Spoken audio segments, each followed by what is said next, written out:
이 말씀을 제가 읽어드리겠습니다. 다윗이 이스라엘에서 뽑은 무리 3만 명을 다시 모으고 다윗이 일어나 자기와 함께 있는 모든 사람과 더불어 바알레 유다로 가서 거기서 하나님의 궤를 메어오려 하니 그 궤는 그룹들 사이에 좌정하신 만군의 여호와의 이름으로 불리는 것이라. 그들이 다윗 하나님의 궤를 새 수레에 싣고 산에 있는 아비나답의 집에서 나오는데 아비나답의 아들 우사와 아효가 그 새 수레를 모으니라. 그들이 산에 있는 아비나답의 집에서 하나님의 궤를 싣고 나올 때에 아효는 궤 앞에서 가고 다윗과 이스라엘 온 족속은 잣나무로 만든 여러 가지 악기와 수금과 비파와 소고와 양금과 재금으로 여호와 앞에서 연주하더라.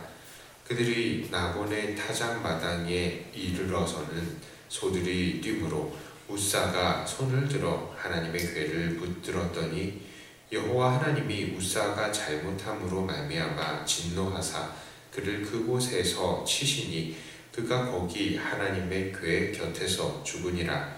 여호와께서 우사를 치심으로 다윗이 분하여 그곳을 베레스 우사라 부르니 그 이름이 오늘까지 이르니라. 다윗이 그날에 여호와를 두려워하여 이르되 여호와의 궤가 어찌 내게로 오리요 하고 다윗이 여호와의 궤를 옮겨 다윗성 자기에게로 메어가기를 즐겨하지 아니하고 가드 사람 오베데돔의 집으로 메어간지라. 아멘. 오늘 본문은 하나님의 궤를 예루살렘 성으로 가져오는 과정을 설명하고 있습니다. 다윗은 하나님의 궤를 가져오려고 했습니다. 왜 그랬습니까? 바로 하나님의 궤 앞에서 묻고 싶었기 때문입니다. 역대상 13장 3절에 이렇게 말합니다. 우리가 우리 하나님의 궤를 우리에게로 옮겨오자 사올 때에는 우리가 궤 앞에서 묻지 아니하였느니라. 이렇게 말합니다. 다윗은 그 이전에도 하나님께 여쭈어보았습니다. 그리고 그것에 대한 응답을 받았었습니다. 그가 그렇게 할 수 있었던 것은 당시 다윗에게는 아히멜렉의 아들 아비아달이 다윗에게 도망할 때에 에봇을 가지고 왔기 때문입니다. 그래서 다윗은 그 이전까지는 그 에봇을 붙들고 하나님의 말씀을 하나님께 기도하고 간구했었던 것입니다. 그러나 다윗은 그런 에봇이 아니라 법궤를 가지고 오기를 원했습니다. 법궤가 무엇입니까? 그 법궤의 뚜껑에는 그룹들이 서로 날개를 마주하고 있었고 하나님께서는 그 그룹 사이에서 좌정해 계신다라고 말씀하셨습니다. 그렇습니다. 다윗이 법궤를 가지고 오기 원한 이유, 그것은 하나님의 임재를 더욱더 가까이 하기 원했기 때문인 것입니다. 그래서 본문 2절은 이렇게 말하는 것이죠. 다윗이 일어나 자기와 함께 있는 모든 사람과 더불어 바알레 유다로 가서 거기서 하나님의 궤를 메어오려 하니 그 궤는 그룹들 사이에 좌정하신 만군의 여호와의 이름으로 불리는 것이라. 그렇습니다. 그 전까지 법궤는 블레셋에게 뺏겨왔다가 돌아와서 아비나답의 집에 머무르고 있었습니다. 그동안 이미 장막이 훼손된 것 같습니다. 그러니 아히멜렉은 거룩한 떡을 드렸던 장소도 원래 장막이 있었던 실로가 아니라 녹당이었었던 것이죠. 그러니 집을 나간 하나님께서는 사실 돌아갈 곳이 없었던 것입니다. 문제는 사울의 이런 사울의 태도입니다. 사울은요, 이 법궤의 이런 처지에 대해서 아무런 문제의식을 느끼지 못하고 있었습니다. 그는 전쟁 때에 이렇게 저렇게 법궤를 가지고 다녔던 것을 볼 수 있습니다. 그럼에도 불구하고 그는 하나님의 임재의 상징인 법궤를 그저 아비나답의 집에 두고 자기가 필요할 때에만 그 법궤를 이용했던 것입니다. 하나님의 임재의 상징이 원래 어디 있어야 하는지 전혀 신경을 쓰지 않았다는 것이죠. 이제 다윗과 그의 사람들은 하나님의 궤를 가까이 모시고자 그 궤를 아비나답의 집에서 가지고 나옵니다. 자, 그런데 그 수레가 뛰기 시작하자 우사는 그 궤를 붙잡았습니다.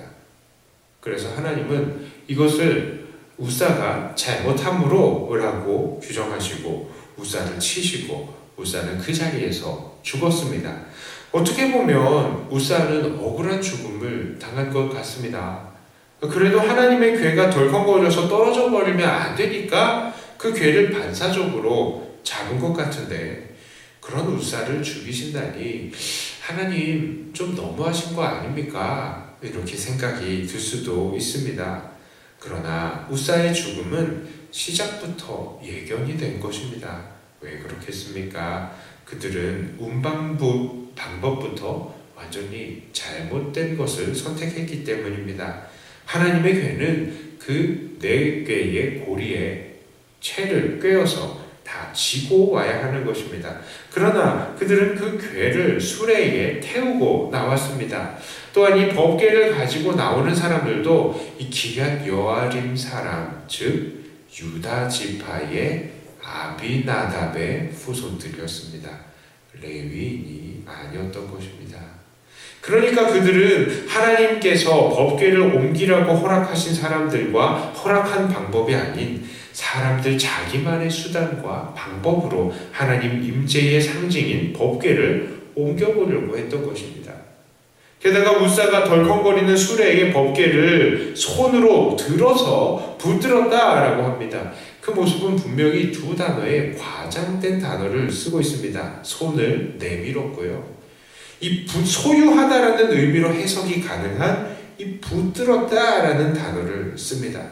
우사의 행동은 하나님께서 그것을 잘못했다라고 규정을 하시는 그 모습을 통해서, 물론 손에 대면 안 되는 거룩한 물건이기도 하지만 또한 자기가 법궤를 이렇게 저렇게 조종할 수 있는 위치에 있는 것처럼 보이고 싶었다라고 해석할 여지도 충분히 있는 것이었습니다. 우사는 아무래도 자기 집안에서 대대로 이 법궤를 보관하고 있었으니 그 법궤를 옮김에 있어서 이 자기 가문에 받았던 그 뿌듯함, 영광, 그리고 자기 자신을 드러내고 싶은 그런 마음, 그런 것들이 있었던 것 같습니다. 오늘 본문을 통해서 우리는 어떠한 교훈을 받을 수 있을까요? 그것은 하나님께 나아가려면 하나님께서 정하시고 원하시는 방법대로 나가야 한다라는 것입니다. 다윗도 하나님의 임재를 가까이 하고 싶어서 법궤를 옮기고자 했습니다. 그 의도는 너무나도 좋은 것이었습니다. 그러나 법궤를 옮기는 과정에서 그저 자기 열심에 못 이겨서 하나님께서 정하신 방법에 신경을 쓰지 못했던 것입니다. 이것은 다윗의 실패이죠. 그러다 보니 사람의 수단과 방법이 동원이 되고 사람의 공로와 권위가 드러날 수 있는 그런 틈도 생겨났던 것입니다. 그리고 결국 우사가 죽게 된 것이죠. 오늘날도 마찬가지입니다. 정말 많은 사람들이요, 자기의 기분대로, 자기의 방법대로 하나님을 섬기려고 하고 하나님께 나아가려고 합니다. 그러다 보니 하나님의 임재를 찾는 방법들이 정말 여러 가지가 나타났습니다. 어떤 사람들은 참선을 해야 한다, 요가와 같은 것을 해야 한다, 이렇게 하면서 신과 자기가 합일이 되어야 한다라고 말을 합니다. 어떤 사람은 고행을 해야 한다, 108번 절을 해야 한다, 삼보일배 해야 한다, 이렇게 이야기를 합니다. 어떤 사람은 착한 일을 많이 하면 된다고 하고요. 어떤 사람은 새벽마다 치성을 드려야 한다라고 하고, 어떤 사람들은 열심히 찬양하고 뛰고 소리 지르고 기도하면 된다라고 합니다. 어떤 사람들은 과학을 발달시켜야 한다라고 합니다. 자, 그런데요, 이것들이 다 무엇입니까? 하나님께 나아가고 싶은 사람들이 자기 스스로 고안해낸 방법이라는 것입니다. 그러나 하나님께서는 하나님의 임재에 가까이 할 수 있는 방법을 딱 한 가지만 정해주셨습니다. 그것은 바로 우리 예수님을 믿는 것입니다. 요한복음 14장 6절에 이렇게 말씀하십니다. 예수께서 이르시되 내가 곧 길이요 진리요 생명이니 나로 말미암지 않고는 아버지께로 올 자가 없느니라. 그렇습니다. 하나님께서는 정말 하나님의 임재를 가까이 하고 싶다면 예수님을 거쳐야 한다라고 우리에게 말씀하시는 것입니다. 예수님을 통해서 우리는 하나님의 임재 앞으로 나아갈 수 있는 것입니다. 다른 어떠한 방법도 또 어떤 다른 사람들을 거쳐서 예수님을 대체할 수가 없는 것입니다. 그 방법으로는, 다른 방법으로는 하나님께 갈 수가 없는 것입니다. 요즘에 왜 이렇게 이단들이 창궐합니까?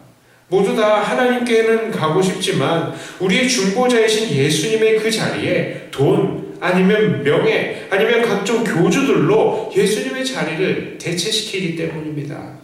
그런 모든 방법은 우리를 죽이는 방법들인 것이죠. 이제 말씀을 정리합니다. 오늘 하나님의 임재의 상징인 법궤를 옮기는 그 방법, 이것의 이 다윗의 실패를 통해서 우리는 신약 시대에 하나님의 임재에 다가갈 수 있도록 정해주신 유일한 방법인 예수님을 생각해 볼 수 있었습니다.